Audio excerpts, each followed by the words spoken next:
Viewers, already मैं anti radar missiles पे 2 videos कर चुका हूँ। इंडिया के एरोड्राम सीरीज़ मिसाइल्स पे और पाकिस्तान के इस्तेमाल में जो ब्राज़ीलियन मार वन है। एरोड्राम वाले वीडियो में मैं काफ़ी हद तक हिस्ट्री भी बता चुका हूँ एंटी रेडिएशन मिसाइल्स की। फिर भी शॉर्टली इस वीडियो को इस तरह से शुरू करता हूँ कि अमेरिका ने वियतनाम वॉर में सबसे पहले, क्योंकि नॉर्थ वियतनामीज़ के पास Soviet surface to air missiles थे, SA-2 मेनली थे, जो कि बिल्कुल ही आप कह लें कि स्टार्ट के सरफेस टू एयर मिसाइल्स थे। लेकिन फिर ये अमेरिकन शराक भी कोई इतने एडवांस मिसाइल नहीं थे, ज़ाहिर है पहले एंटी रेडिएशन मिसाइल्स से इनकी रेंज 16 किलोमीटर या मैक्सिमम 40 किलोमीटर तक थी।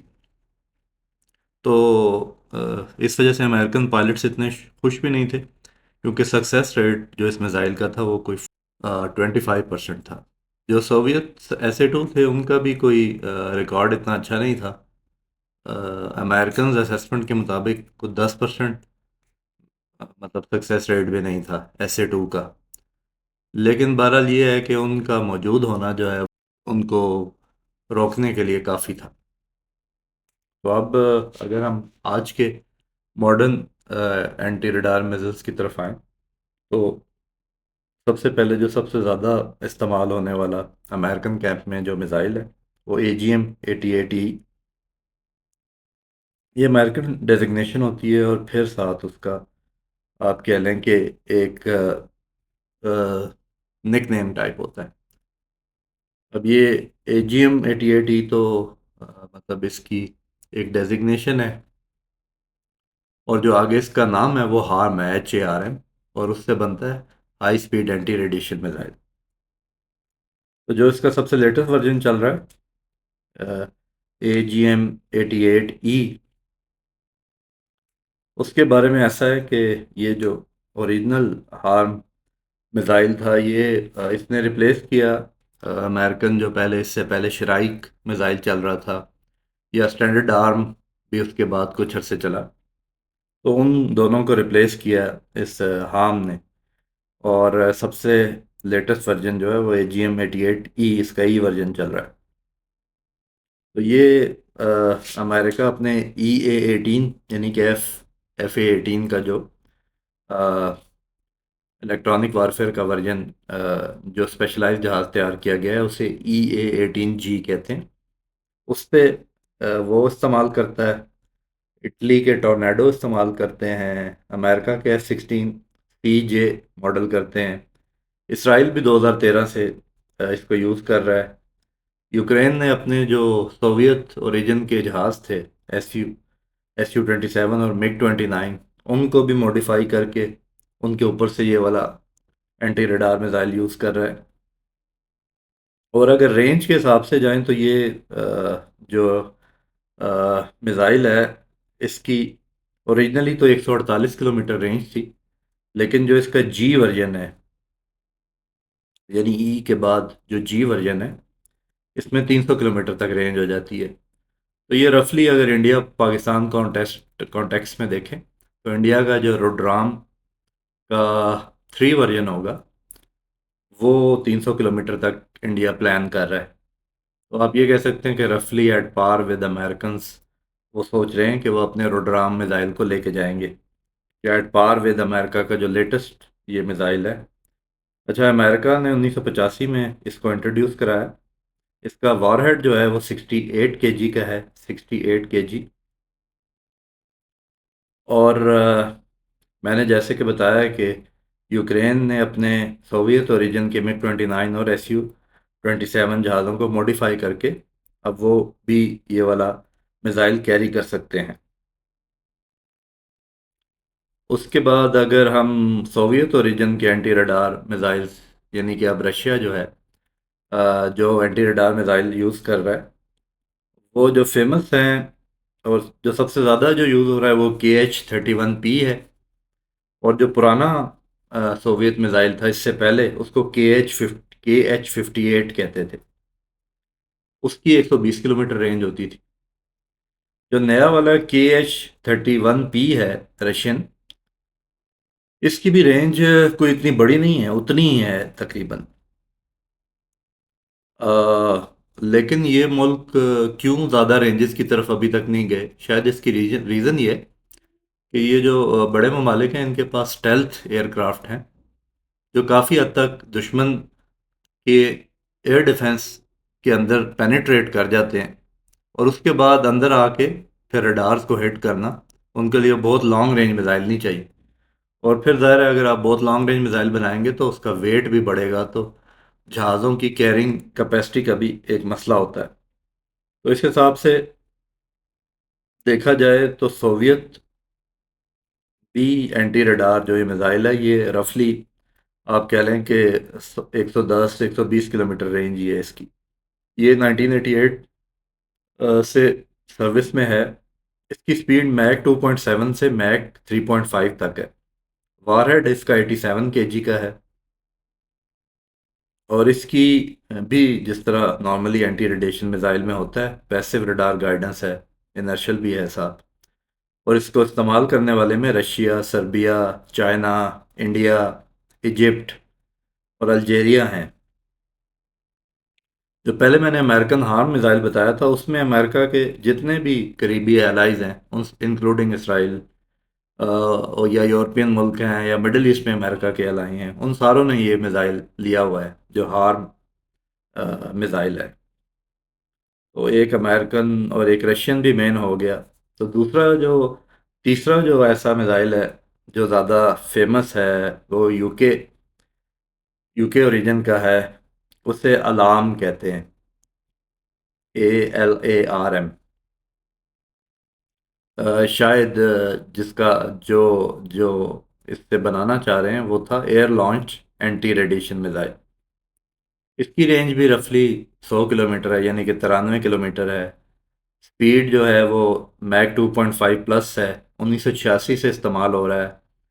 वैसे 2013 में यूके ने इसको रिटायर कर दिया। यूके के टोर्नेडो एयरक्राफ्ट इसको यूज़ करते थे, और 2013 तक ज़ाहिर है यूके जिन जिन जंगों में हिस्सा लेता रहा उसमें उसने इस्तेमाल किए।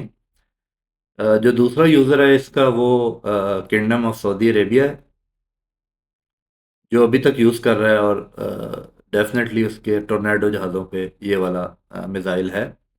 इसमें जो ख़ास चीज़ है वो एक लॉयटर मोड भी है, यानी कि आप इसे 43, इसको किसी भी हाइट पे आप छोड़ते हैं तो उसके बाद ये 43,000 फीट तक क्लाइम करता है मिसाइल। उसके बाद इसका पैराशूट ऑन होता है, स्लोली नीचे आता है, इंतज़ार करता है कि जब तक रडार दोबारा ऑन हो नीचे वाला, क्योंकि नीचे वाली एयर डिफेंस भी ज़्यादा देर अफोर्ड नहीं कर सकती कि वो रडार अपना ऑफ रखे। तो जैसे ही वो रडार ऑन होता है, ये इसकी रॉकेट मोटर ऑन होती है, सेकंड रॉकेट मोटर ऑन होती है, और वो जाके हिट करती है रडार को। ये भी पैसिव रडार भी है, और इसे आप प्री प्रोग्राम भी कर सकते हैं इस मिसाइल को। ये 1986 से ऑपरेशनल था, लेकिन जैसे मैंने बताया कि ये सिर्फ अभी किंगडम ऑफ सऊदी अरेबिया में ही ऑपरेशनल है, और 2013 में यूके इसको रिटायर कर चुका है। उसके बाद जो चौथा आप कह सकते हैं इसमें फेमस मिसाइल है, वो चाइना का YJ-91 है। इसकी रेंज 15 से 120 किलोमीटर है, और मैक्स स्पीड मैक 3.5। और ये भी एयर लॉन्च्ड है, एंटी रेडिएशन। और उसका एक और वर्जन एंटी शिप रोल में भी यूज़ होता है। और इसके बारे में कहा जाता है कि जो रशिया का मैंने आपको भी बताया था, KH-31P, ये उसकी कॉपी है। इसका वारहेड 90 किलो का है, और इसके इस्तेमाल करने वाले में भी पीपल रिपब्लिक ऑफ चाइना ही है। तो मैं जो पहले बात कर रहा था कि पाकिस्तान के लिए क्या ऑप्शंस हैं, तो उस हिसाब से जो ब्राज़ीलियन 60 से 100 किलोमीटर वाला है, वो उसकी रेंज कोई इतनी कम भी नहीं लगती अब, जबकि हम बाकी मिसाइलों की रेंज अगर देखें, सिर्फ ये है कि इसमें सबसे अ, जो एक्सटेंडेड रेंज का लगता है वो ये अमेरिकन हार्म मिसाइल है, high speed anti radar missile. और इंडिया की जो रुद्रा रोडराम सीरीज है। उसका जो थर्ड वर्जन होगा, रोडराम 3, वो भी 300 किलोमीटर के अराउंड रेंज का है। तो ये लगता, लेकिन इसके अलावा बाकी दुनिया में, मिसाल के तौर पे अगले हम मिसाइल पे चलते हैं। ये यूके और फ्रांस का जॉइंट प्रोजेक्ट था, मार्टल AS-37 इसको कहते हैं। इसकी 60 किलोमीटर रेंज थी। मतलब है अभी भी, इस्तेमाल कर रहे हैं मुल्क इसको। Passive radar homing, Egypt, India, मिस्र, इंडिया, इराक, यूके, फ्रांस इसको पहले यूज़ कर रहे थे। अभी जो इसको यूज़ कर रहे हैं वो इजिप्ट और इंडिया यूज़ कर रहे हैं। वारहेड 150 किलो का है, स्पीड सब सोनिक है, लेकिन मैक 0.9 प्लस है। तो इस तरह अगर हम लीडिंग दुनिया के मुल्कों के एंटी रडार मिसाइल देखें तो वो आपको विद इन 100 किलोमीटर ही नज़र आते हैं। को बहुत लॉन्गर रेंज मैंने जैसे बताया यही हैं, जो अमेरिका का हार्म है या इंडिया का जो अंडर डेवलपमेंट रुद्राम है। एक ईरान का भी एंटी रेडिएशन मिसाइल बयान किया जाता है, लेकिन उसका वज़न इतना ज़्यादा है कि मेरे ख्याल से वो सिर्फ ग्राउंड लॉन्च्ड है।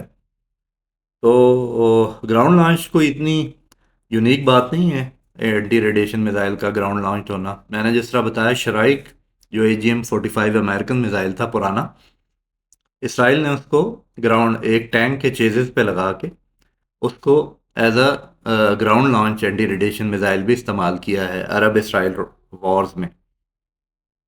तो इस तरह से कहा जाता है कि इंडिया भी ऑप्शन रखेगा रुद्राम मिसाइल में ग्राउंड लॉन्च वर्जन के लिए भी, क्योंकि डेफिनेटली एयर से लॉन्च करने के लिए आपकी एयरफील्ड भी सलामत होनी चाहिए। आपका जहाज़ भी एयरफील्ड से फ्लाई करे और फिर वो लॉन्च करे, उसकी निस्बत ज़्यादा फ्लेक्सिबिलिटी है अगर ग्राउंड से लॉन्च हो। ग्राउंड से लॉन्च होने में ज़ाहिर है उसको टारगेट करना ज़्यादा मुश्किल है। एयरफील्ड को, एयरक्राफ्ट को टारगेट करना ज़्यादा आसान है, वो क्योंकि फिक्स टारगेट्स हैं, खड़े हुए जब होते हैं। तो एक तो खैर ये बात है कि, लेकिन डिसएडवांटेज ग्राउंड से लॉन्च करने का ये हो सकता है कि जाहिर है वो पहले आप उसे ग्रेविटी के अगेंस्ट फायर करेंगे तो अ, उसकी रेंज कुछ कम हो जाएगी। अच्छा, लेकिन एडवांटेजेस मेरे हिसाब से ज़्यादा है डिसएडवांटेजेस की निस्बत।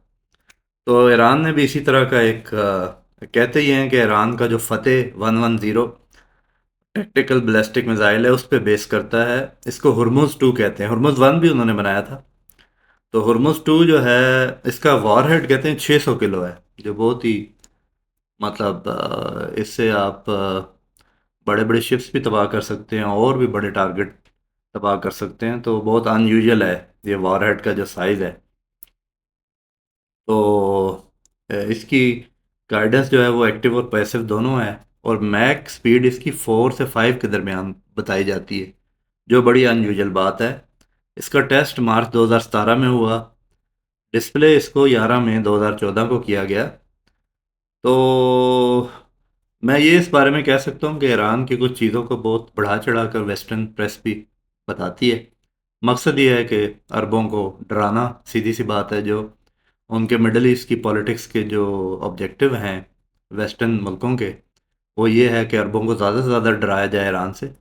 और ईरान खुद भी डिनाई नहीं करता। ज़ाहिर है, सस्ती मशहूरी की आप बात कर लें कि कोई कहे कि आपके पास ये भी है वो भी है, लेकिन असल में इसमें काफ़ी फैक्टर जो है ना, वो इसलिए जो है ना चीज़ें एग्जैक्ट नहीं बताई जाती, और कुछ चीज़ें बाज़ों का सीक्रेट भी रखी जाती हैं जिस वजह से हमें नहीं पता लगता। बहरहाल ये ईरान का हुर्मुज 2 है।